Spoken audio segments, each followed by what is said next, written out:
my name is Melissa. I'm the owner and artist of the Top Drawer RVA. Today, I'm going to show you everything you need to know about Slick Stick. Slick Stick is a gripper for any slippery surface. What Slick Stick enables you to do is to paint onto anything that is shiny or metal or plastic, anywhere where you would be worried about your paint not sticking. So this is a product you're going to use to bond your paint to any glossy or shiny surface.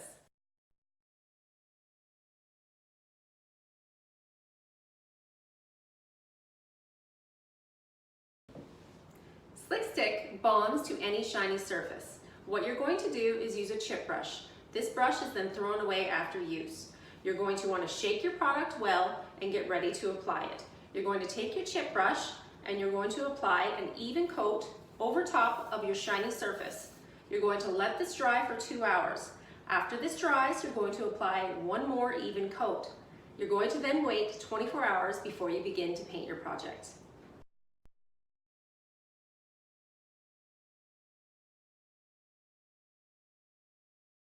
Once your 2 coats of Slick Stick have dried for 24 hours, you're ready to begin painting with your Dixie Belle Paint products. Have fun, enjoy painting.